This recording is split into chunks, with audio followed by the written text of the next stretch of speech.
Okay, good evening, and welcome to the City Council meeting of Monday, January 23rd. Actually, it looks like this is a joint City Council regular meeting and a successor agency to the former Ceres Redevelopment Agency and the successor agency to the Stanislaus Ceres Redevelopment Commission meetings. Again, welcome to our meeting of January 23rd. With that, can we have the roll call, please? Council and Agency Member Durossette. Here. Council and Agency Member Lane. Here. Vice Mayor and Vice Chair Kline. Here. Council and Agency Member Ryno. Here. Mayor and Chairman Vierra. Here. Thank you. Next, we will move to the invocation by Gary Wold, the Ceres Police Department Chaplain, followed by the Pledge of Allegiance.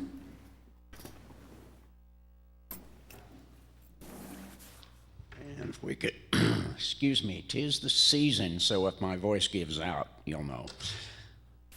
If we could bow our heads and take this moment to thank the divine presence, thank God that we are all here tonight under God's mantle of love, and that safety that brought us each here will also accompany us home.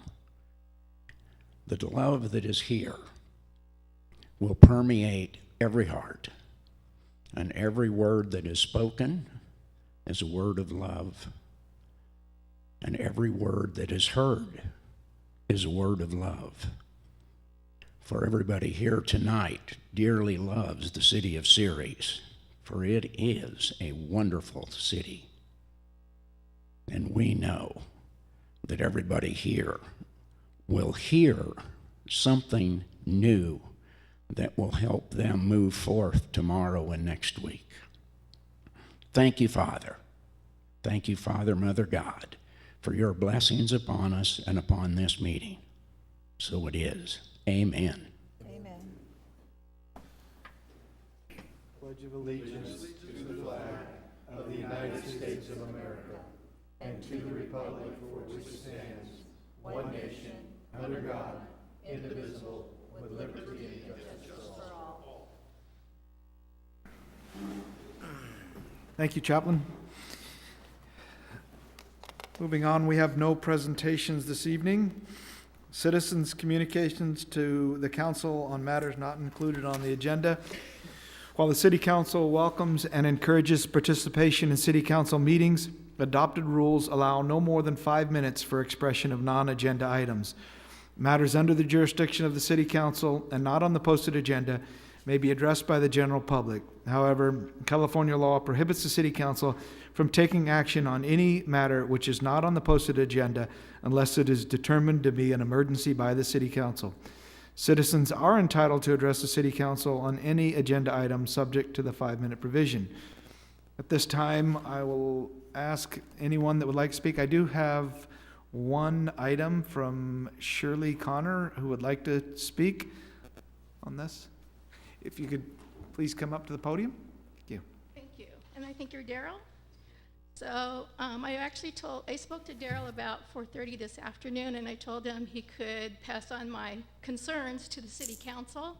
And I thought, no, it's my job to do that. So I'm a homeowner at 2083 Magnolia Street. And I did not know beforehand that you were considering removing the central stop sign on Central and Magnolia. I received this in my mailbox. If you notice, there's no address on it, there's no name on it. On the letter on side, my name is not even on the letter. It makes me feel like a third place citizen, that I'm not important as a homeowner to have any word and any say about what could happen from my house, which is only 2 houses from Central and Magnolia. I don't do this normally, so thank you for just putting up with me. I will have been a Ceres citizen for 27 years come March. This is not the first time that I've not been notified by the Ceres Council.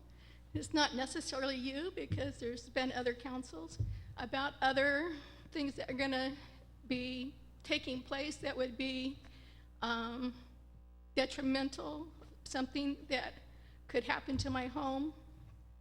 or anything like that. So this is the reason why I wanted to come tonight and not just leave it up to Daryl to pass on my concern to the city council. Sounds like it's already a done deal that you're going to take away the central stop sign. So whatever concerns or 2 cents that I have to say about it is not of interest to you at this point in time. I just want to let you know, as a homeowner, I feel that you should notify us. Now, if you were told beforehand that before you had the survey done that you actually did notify the homeowners, I want to stand here right now and tell you I never received a phone call, an email, or anything in the mail to tell me that there was going to be something like this coming toward this particular intersection. Because I only live 2 houses from the intersection, I see a lot that goes on. And I do. Mind if I, first of all, it's never a done deal, so I want you to know that. Okay. And second of all, maybe I've missed something, but this is the first I've heard that we're removing the traffic intersection. Let me answer that It's question, a Mayor. stop sign. So, as part of the interchange that was put in 2011 in Whitmore, the traffic patterns changed in the area, and we've been studying that over the course of the last few years about changes in the area, and we have studied that intersection on the warrants of that intersection as to whether it is warranted as a 4-way stop. Currently, all 4 directions of Central and Magnolia stop. It's clearly not warranted based on the traffic volume of Magnolia. Obviously, before the interchange was changed, the traffic patterns were very different on how people got to get onto State Route 99. So that is a study that's been completed, and what we were doing was sending that letter out to the residents, getting their input. So she is responding to exactly what she asked for, which is us sending a letter out asking for that input as to whether it makes sense to remove that Actually, stop sign or not. No, this letter says it's going to happen in the next couple days. It's been studied. We're looking for input from the citizens, and obviously if nobody had a problem with it, then we'd be able to move forward. You coming forward indicating that you have some issues with it, then of course we're obviously going to slow down the process, study it a little further, see if there's other things that can mitigate the concerns. What's happening there, what triggered the need for this analysis, is what folks are doing off of Whitmore to get to the freeway, is they're cutting through the KFC restaurant parking lot, getting onto El Camino because they can bypass 2 stop signs that direction. So the 2 stop signs on Central are, especially at peak hours, 5 o'clock, are backing up. And so High school folks are, time, early morning. Excuse me, It's not just that. can I'm we sorry. let him finish? yeah, so we see it at commute time is the peak hour, obviously, both morning and afternoon. But at the same time, those volumes are higher, obviously, on Central than they are Magnolia. So that's what we're looking at. Are there options to increase the traffic flow without impacting the neighborhood? Okay. So the easiest one, obviously, is taking out the 2 stop signs on Central, so it's a free flow on Central Avenue. It's logical sense. But obviously, there's concerns for some of the residents, especially those that front on Central, is the change there, but that's what we're studying. Okay. Okay, so getting back to, it's good that you came and voiced your opinion. I don't think anything has been done yet, so obviously. I'm just saying, I'm going to leave the letter here for you because it actually says it's going to be changed in the next couple of days or next few days. Well, I understand, and maybe that would have been the case, but now that you're here, that's not going to occur, until we thoroughly vet this out. So I want you to assure you that. So, and I think that Councilmember, Vice Mayor Kline, you had a comment? Well, talking about this, because again, I with the mayor, this is the first I've heard of it. My concern would be, when was the traffic studies done? Was it done during the school hours? Was it done during the peak time? Because, I do divert off to Magnolia and hit Central and to get back on the freeway to avoid the high school. I do know the traffic of the parents taking their kids to school on Central and things like that. So, I would like to question, when the traffic study was done, how long the traffic study was done for, the time frame. We ran into the same situation, I believe it was when we were doing the bus routes. And, the study, or there was something that was done and it was only a 2-day period instead of over a 30-day period. And, that would where I would look at questioning things as far as, when the traffic study was done, before, they removed the stop sign. because that would be a big concern of mine. I know we did something on Central Avenue, I want to say over by the school on Hatch. And the same thing with the, with the traffic study, that it was only done for like a 2-day period. And it wasn't when the kids were in school. So it makes a big difference as far as the outcome. Yeah, so now hearing Mrs. Connor's concern, what, can she be involved in the process, or what? Of can we course. do? Yeah. Okay, We'll okay. go back and study it a little further and see if there's other options, and if, Okay. from what I'm hearing in the council, if that's something that you're not interested in considering, we'll leave it alone. Okay, and perhaps maybe if people cutting through the other way, I mean, not adding another stop sign is gonna be the best thing. Again, we can't add stop signs for traffic control. Yeah. Again, we've been over that over and over and over and over again. People think stop signs are traffic control and speed control. They are not. Yeah. I can't stress that loudly or clearly enough. They They're are traffic not. deterrents. They are not, unfortunately, because the more people recognize that a stop sign's not needed, every time somebody comes up to stop signs and see they don't have to stop because there's no cross traffic, they run it. Yeah. We can ask Chief Smith on how many run stop signs they see on a daily basis, because the longer you have a stop sign that's not warranted, the more people just ignore it. Okay, so we have your contact information here, so we'll make sure that you get notified as that goes on. So again, going back to your original comment,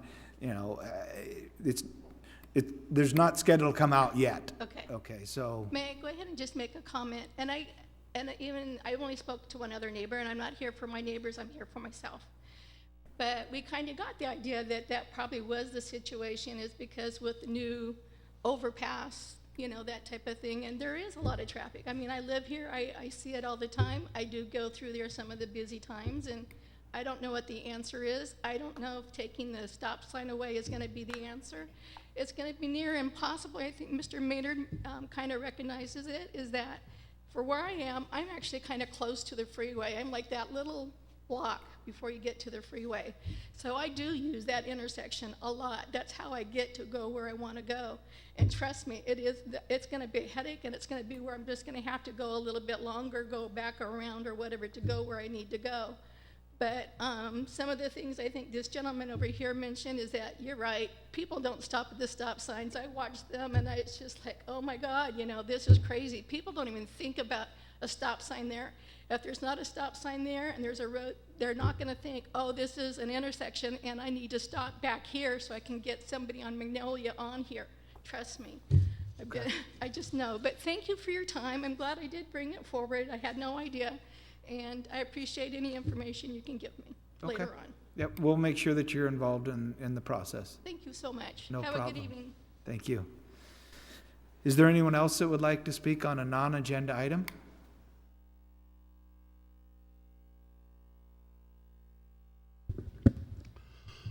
Leonard Shepard from the great city of Ceres, California. However, I'm so fed up with the drivers in Ceres, Turlock, Modesto, Oakdale, all of California with their disregard for stop signs. I don't care if only the traffic study says, oh, we don't need it. But the people need to be, I'm all for a camera at that intersection all 4 ways and taking pictures of people to run the darn thing. And hitting them with a stop sign running ticket, because I see those idiots, they have children in school, and they do some of the dumbest things. They'll pull out in front of other people. They don't care because they're picking up their kid and it's their right. Instead of making the little buggers ride a bus or walk 2 blocks down the street to a place where it's safe for the parents to pick them up, no. That wasn't what I had planned to speak about tonight, but that lady was absolutely right. And traffic studies need to be done maybe 6 or 7 different times during a year. and the different times of the year, the different parts of the day, to see whether or not what the trap, maybe it could be fixed by a roundabout or whatever, other than just taking out the stop signs and letting the poor people who live on one side or the other of that through route sit there and not be able to get to where they want to go. And if people cut through the parking lot at KFC and Chevron, how can you say no to them? Because they have a right to go get on in the parking lot. You don't know when they, but anyway, what I was going to talk about was welcome to the new year and the new drought resolution, hopefully. We had to go to Sacramento this week. I was there for 5 days. The hotel was a wind tunnel. Try to get in and out of your car with the winds blowing 90 miles an hour. But the thing was, everywhere where I used to see water before this drought, there's water. There's lots of it. So hopefully our wells will start getting back the level of the water level up and everything. And the idiots who say the farmers shouldn't flood irrigate will get a brain and realize that's what keeps that kind of watering keeps the aquifer full. But anyway, I missed the rain in Ceres because I had the rain in Sacramento that was really bad. But saw a gentleman who had a Chevy Suburban, and I thought he was trying to turn it into a pickup, but a big oak tree did that as he was driving down the street. So I don't know did we have a lot of damage here from trees and stuff in Ceres? Not a lot of damage. We did have approximately 40 or so trees go down, but fortunately, no real damage to speak of. Well, and before I stop, I gotta say, we have the best police and fire, and it's up to you guys to give them the things they need to do their job well. It's up to the city manager and the council and all of the staff to give those people the things they need, not just the things they want, because the want list and need list can be way far apart, but give them the things they need for 2017 to do their job the best they can. Thank you. Thank you. Anyone else?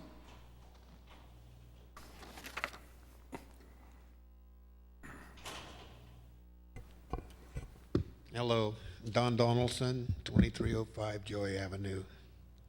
A grandfather ends up in jail for giving his granddaughter pot for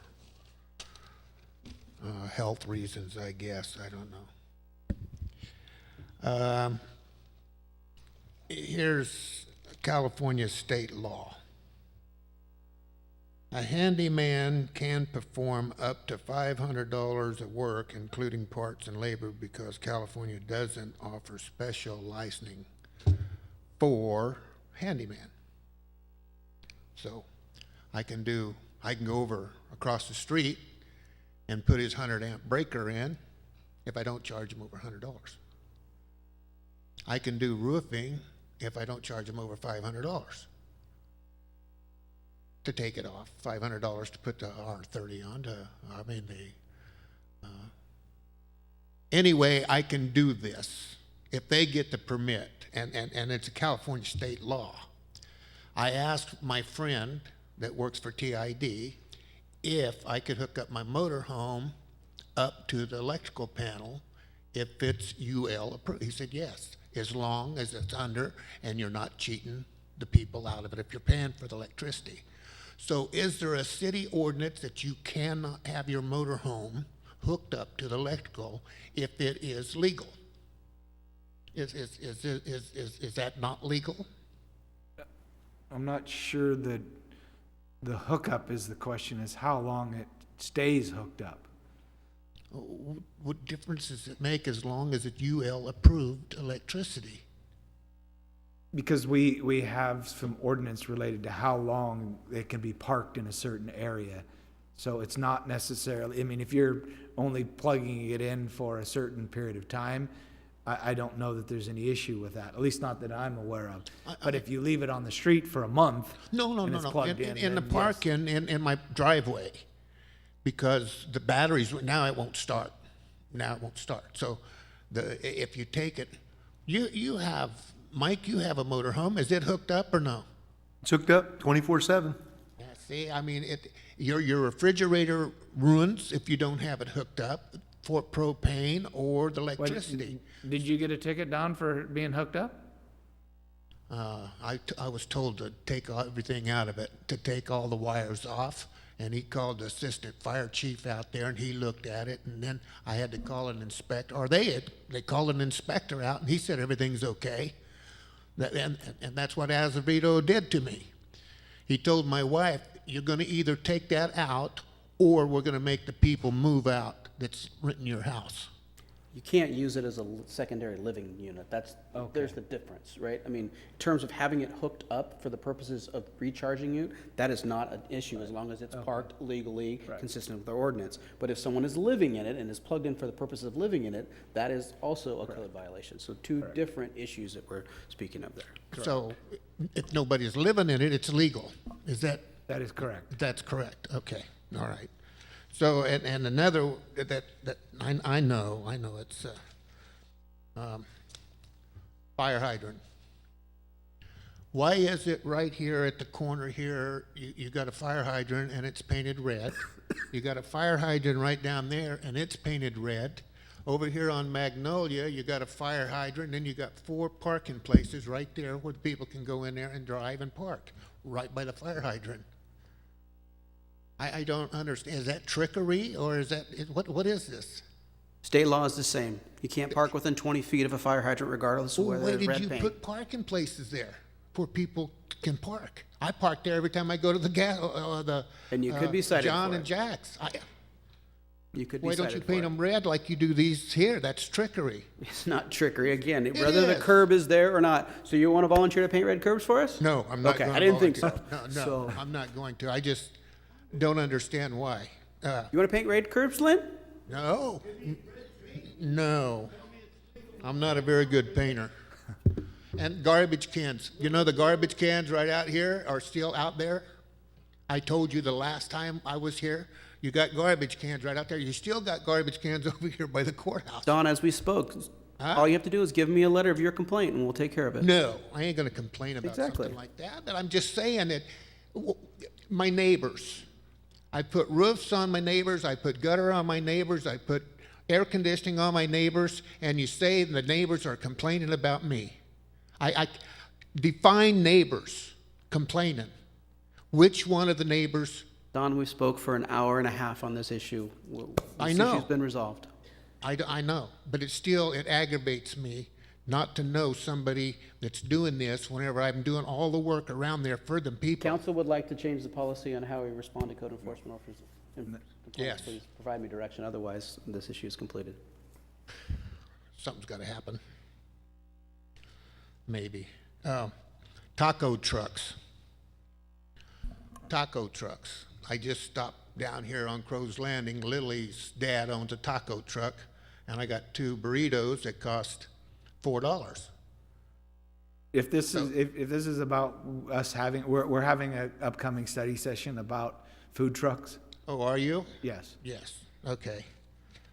We currently don't allow them, but we're going to have a discussion about whether we should. Well, that's like having it over at Christmas Tree Lane, having a taco truck there in the beginning and at the end, or what? Again, there I know. yeah, Okay. that's 2 different subjects, but yes. Yes, okay. Okay, sorry. Thanks. Uh-huh. Anyone else like to speak on a non-agenda item? Okay, with that, we will move on. We have no appointments to boards and commissions. Conflict of interest, is there anyone on the council would like to declare a conflict of interest with any of the consent calendar items or new business? Okay, hearing none, we'll move to the consent calendar. All matters listed on the consent calendar are considered routine in nature and will be enacted by a single motion unless otherwise requested by an individual council member or the public for special consideration. Otherwise, recommendation of staff will be accepted and acted upon by roll call vote. At this time, is there anyone on the council that would like a consent calendar item pulled for further discussion? Item 10. Anyone else?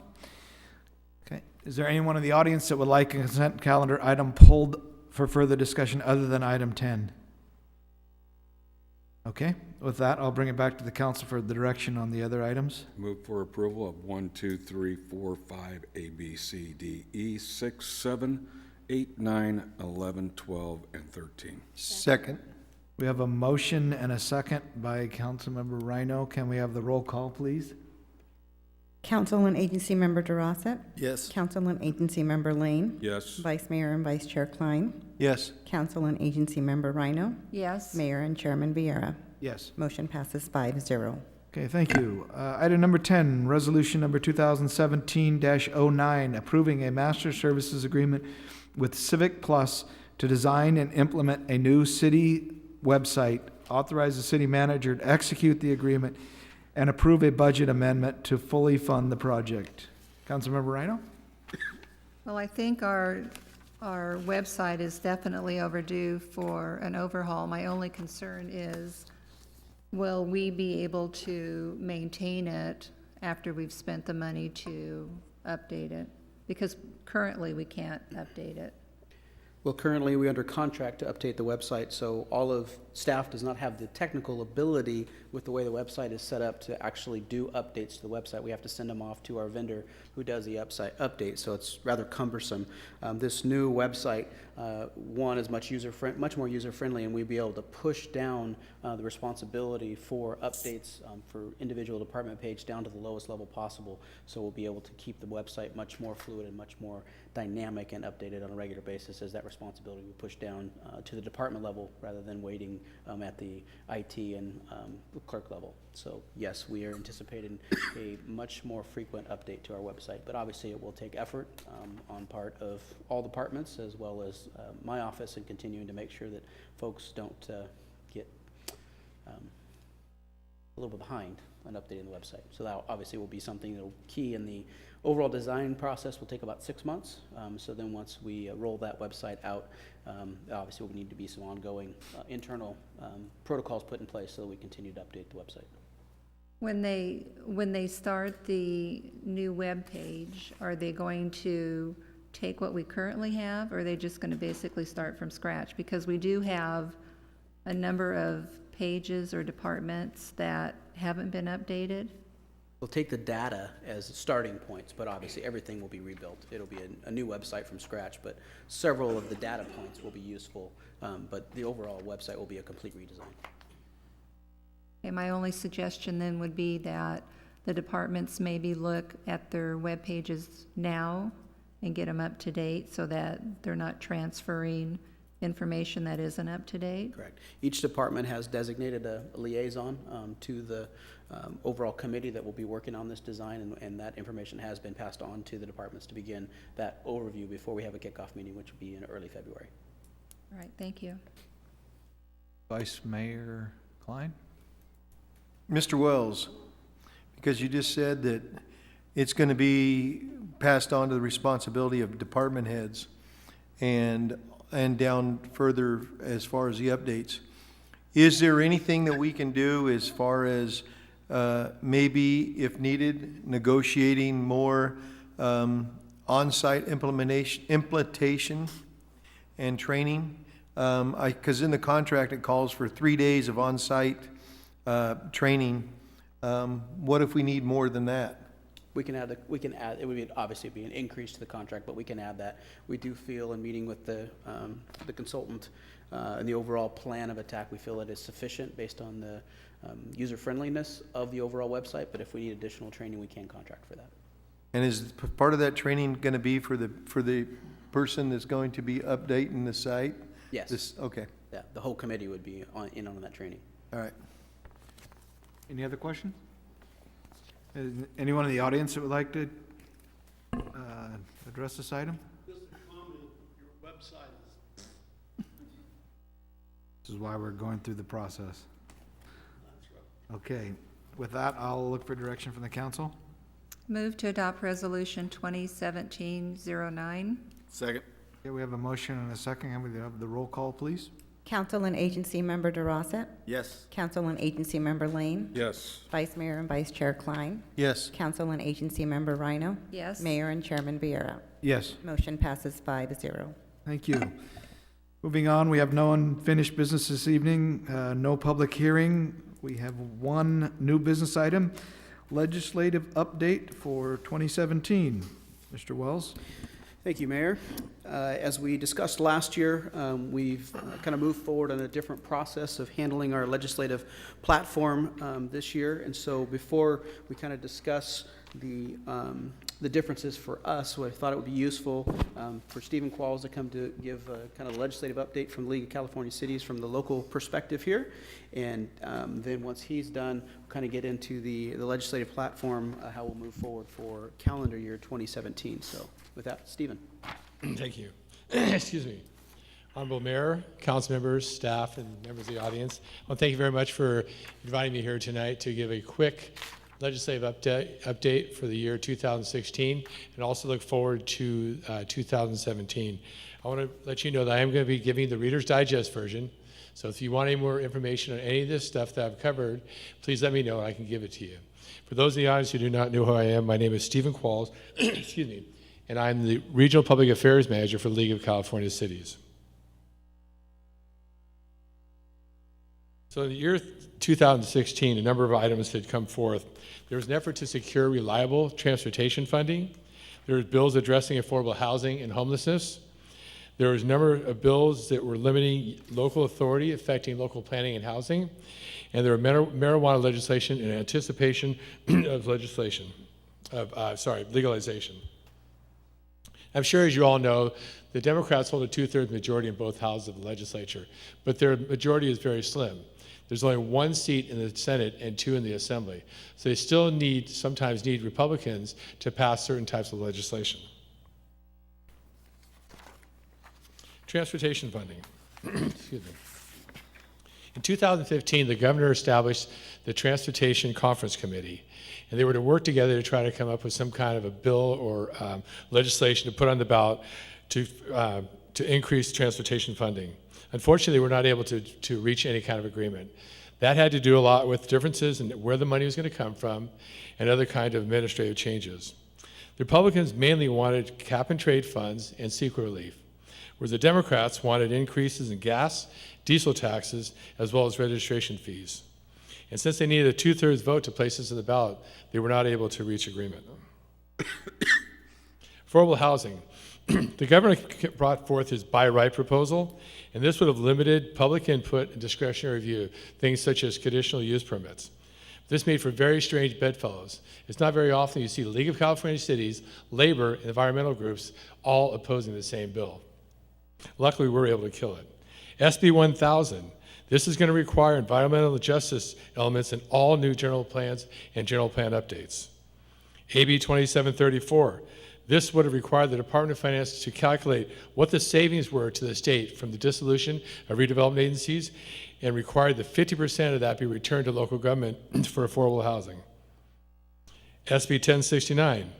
This would have meant that any second units, if they were connected to the city's sewer or water, could not have been charged connection fees. The League of California Cities, CSAC, and stakeholders, seeing that homelessness is a major problem in our state, have formed a work group that is still meeting to this day. Local planning. Excuse me. ACA 8 would have lowered the threshold for fees for wastewater and stormwater ballot measures. ACA 4 would have done the same thing for transportation measures. AB 45 would require curbside household residential hazardous waste collection.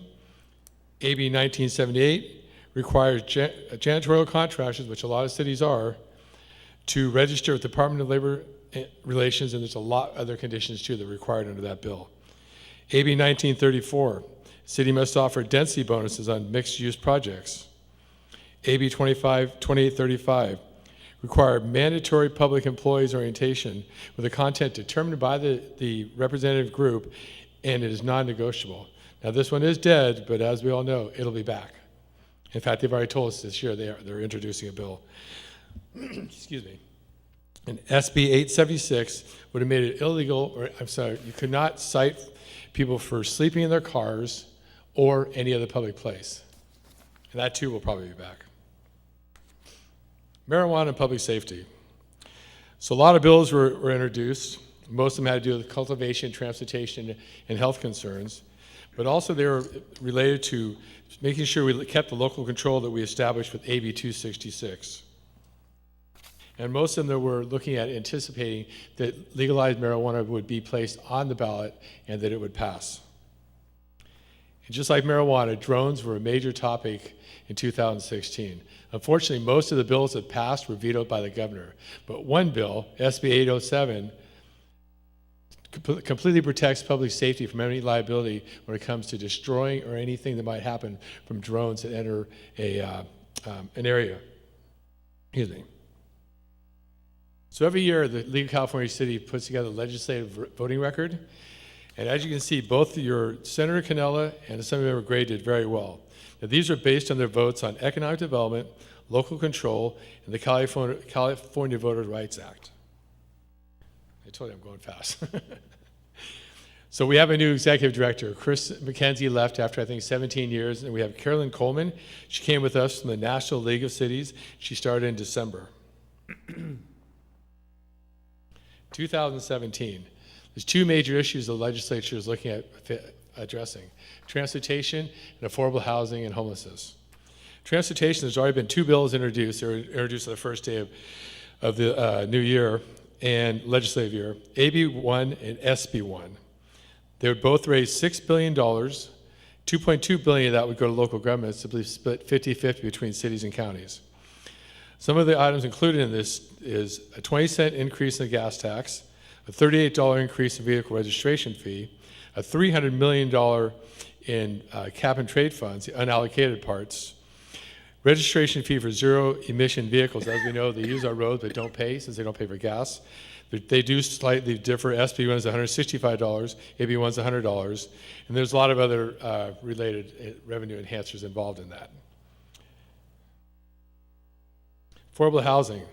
We don't have any specific bills out there yet, but we do know that they're going to definitely try to tie transportation funds to RHNA and the building of affordable housing. And the governor has made it very clear there will be no new funding comes from the general fund. HCD and housing advocates are pointing the fingers at you and other cities and saying that you are the cause of a lack of affordable housing because of your planning and zoning and NIMBYism. Some of the proposals are a new housing enforcement unit at the Attorney General's, allow any third party to bring in action, and a state appeals board at HCD. So I'm telling you now, please be prepared to fight. Dates to remember: we have our division meetings, we have our league conferences. I'd really love to see you guys join us for Legislative Action Day. Great opportunity to go up there. And I know you meet with your legislators all the time. They're very accessible, but to be able to get out there and meet in their office and talk to legislative directors is always a great opportunity. Mayors and council members, executive forum, very good educational opportunity, and of course, the annual conference. So what can you do in 2017? Please talk to your legislator about their voting record. Find out why they voted the way they did. Sometimes there's a reason that they vote down on some things, and maybe if they can explain to you what it is, we can better understand where they landed on the voting records. And for those of you who provide endorsements, please remember your endorsement is a very powerful tool. So make sure that before you give your endorsement to anybody that they deserve your support. As far as here in the division, I just ask that you please monitor my urgent action alerts. Be sure to work with your city manager to get those letters out, make those phone calls and emails and text messages like I've asked you to in the past to your legislators. If you have any idea of organizations that can help us with our outreach, whether it be your Chamber of Commerce or your community-based organizations, please put me in contact with them. And then, of course, we have our City Pack fundraiser every year. This year it's going to be on October 12th. It's at Diablo Grande Golf Course, and it's a great opportunity for you to help the league to raise funds for our PAC. Now, last but not least, I gave you a copy. You should have a copy of our league strategic goals. These were established in November by our league leaders. This is an example of, I feel like, the league being the bottom-up kind of organization. Your own council member, Lane, he was there and he helped us to establish those also. And these are what the league will be focusing on, our lobbyists will be focusing on for the coming year. So with that, I'm here to answer any questions you might have. Sure. Does anyone have any questions for Stephen? Just to make a note, the annual conference is in Sacramento this year. Yes, it is. And then the Mayor's Council Forum again in Monterey. Yes. Okay, just to make a note on those. Okay. Any other questions? Okay. Thank you. Thank you very much. The update. It's actually very interesting. All right. With that, we need a resolution, correct, on for the adoption of the legislative platform? Yes, so I'll take care of that piece of it. So as Stephen indicated, the best way for us to get involved is for us to continue to write letters of both opposition and support. And so what we've done per the direction that was given by council from last year is developed the legislative platform, which summarizes basically our three main principles, which is supporting local control, supporting the local funding, and opposing those efforts of passing unfunded mandates. Those are three principles, and then we broke down those principles into items that we support based on our strategic plan. So the six goals of our strategic plan, we've kind of identified kind of the top 7 to 10 items within the legislative season that fall within that platform. And the idea is, as issues come up from Mr. Qualls, as well as Muni Services and other entities that are looking for our support, we'll be able to measure those against our platform, and if those items are consistent, clearly consistent, then we'd be able to respond quickly with letters of support or opposition without having come back to the council. And then what we do is, when we send those letters, we would bring those back to council approximately monthly as part of the legislative update, letting you know which letters we have been sending out, so that you'll get a monthly update of what items we've been continuing to support and oppose. And obviously, if there's questions, issues that are marginal, we don't feel there's a clear direction, then we're bringing that back to council for clear direction before a letter is sent. So that's the overview of the platform. We do have a resolution there to adopt that platform for the calendar year of 2017, and then the idea will be bringing back a new platform on an annual basis, usually January, February, as the legislative process kicks off for each year. So available for any questions you may have. Okay, are there any questions on the 2017 strategic platform? Legislative platform, I should say? Answering back on some things that may be something that you don't feel meets the criteria, I think at that time we should probably contact Stephen, make him aware of that. So if we're going to bring it back to the council, because it's going to hold it up a little bit, then he may want to attend to maybe give some clarification on it. Of course, on those issues. What I'm measuring questionable is whether I think I have the full council's support. If there's anything where I think it's a marginal decision, that's what we'll be bringing back for, making sure that we're usually going to err on the side of caution to ensure. But if there's information that we think is necessary, it's Stephen is very good about offering that effort, and he works something we work very closely with. Okay. All right, with that, I will look for a motion. I'm sorry. Okay, is there anyone in the audience that would like to speak on the legislative platform? Okay, seeing none, then I'll bring it back to the council for direction on resolution number 2017-11. Move to adopt resolution number 2017-11, the legislative platform for 2017. Second. We have a motion and a second. Can we have the roll call vote, please? Council and Agency Member Durossette. Yes. Council and Agency Member Lane. Yes. Vice Mayor and Vice Chair Kline. Yes. Council and Agency Member Ryno. Yes. Mayor and Chairman Vierra. Yes. Motion passes 5-0. Thank you very much. And I'd like to thank the city manager for bringing this forth and also for putting together your legislative platform. Thank you, Stephen. Next, we'll move to council member referrals. Is there anyone on the council that would like to have an item placed on a future agenda? I have a question. I don't know. We're coming into the 100th year. We're getting closer and closer. I haven't really heard too much updates on that, or is there something planned to? Yeah, we have a committee that's been formed. First meeting of the committee was in December. Second meeting is actually scheduled for Wednesday, so you took one of my announcements. Oh, sorry. No problem. So Wednesday of this week will be the second meeting of the Centennial Committee. There's about 8 to 10 people who have volunteered to serve on the committee, a number of influential folks within the community who have stepped up and said they want to be a part of that. So working on potential names, websites, all that kind of information with the goal of trying to figure out budget perspective on how much money, kind of fundraising opportunities, that whole thing. So really focusing on calendar year 2017, we'd have a plan of attack for how we would like to celebrate February 18th of 2018 would be our 100 year. So well underway. Stay tuned as we'll have more information in the very near future. Thank you. Okay.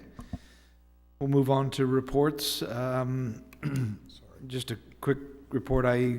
Some of you may have seen last week, I was at the U.S. Conference of Mayors and then had the opportunity to stay on over for the inauguration, and all I can say was it was an interesting experience and one that I don't think I will ever forget. So I know Mr. Benzinger did a nice article about that, so I'm sure you can read a few of the comments.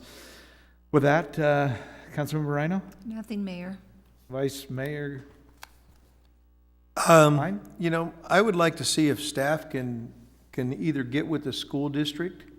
Is brought to my attention, I believe it is on 5th Street, where the school buses at the high school drop off kids, pick them up, that a couple of residents have told me that there's no signage, there's no clarification that that's a school zone or anything like that. And the residents just wanted to know if there was something supposed to be out there, some kind of identification, because this, at this time of the year with the school buses, so, can you check with the school district and see what can be done, or if it needs to be done, or if it's What was just. the location, 5th Street and what? Well, right where the softball and baseball diamonds are, that's where the buses drop off kids. Okay. Is it, Yeah. I think is it 5th Street, 6th Street? 5th and Thomas. Yeah. I believe it's already a yellow curb there, if I remember correctly. All the way down to Whitmore. Yeah, that whole side of the street is a yellow curb. So it's a, Well, it just, a yellow curb, but, some people think that's just, drop off, but there's no notification or any signage that Maybe a says couple of signs? the school district zone.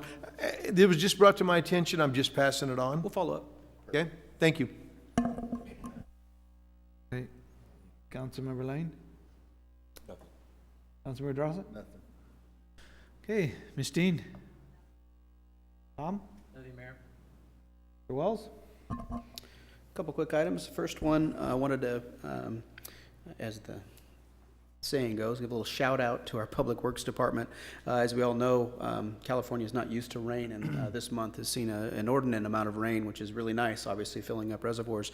But that amount of rain that we've gotten in a short period of time is pretty taxing on our system. Our storm drain system is not designed for the amount of water we've received this month, but our public works crews have done an outstanding job responding to downed trees, as I mentioned, flooding issues all over town, and they've put in hours, and it's not a pleasant experience being out there when the wind's howling at 50 miles an hour and it's 2 o'clock in the morning and you're trying to stay out of harm's way, because folks are, as we already talked about this evening, not the best drivers, especially in weather like that. So again, want to thank those crews for doing an outstanding job. And our system, and Jeremy and his staff have done a great job prior to this storm getting ready for it. And so our system is performing at its optimum capacity, which is great. And just again, wanted to make sure to thank them for a great job. Also this Friday, we have the chamber installation dinner. I know council is aware of that, but if you're interested in going, tickets, last day to purchase your tickets is tomorrow, so get those tickets purchased. And that's the 2 items that I had. Okay, Mr. Westbrook? Just a reminder, general plan workshop number 2 in this room, 6 o'clock Wednesday evening, and then on February 1st from 9 to 11, there'll be a workshop in Spanish. Okay. Mr. Jordan? Mr. Nichols? Mr. Smith? Mr. Hallam? Hear me? Okay, with that, we will adjourn to closed session, conference with legal counsel, existing litigation. Thank you. From there, we will adjourn to our next regularly scheduled meeting, which will be Monday, February 13th at 6 p.m.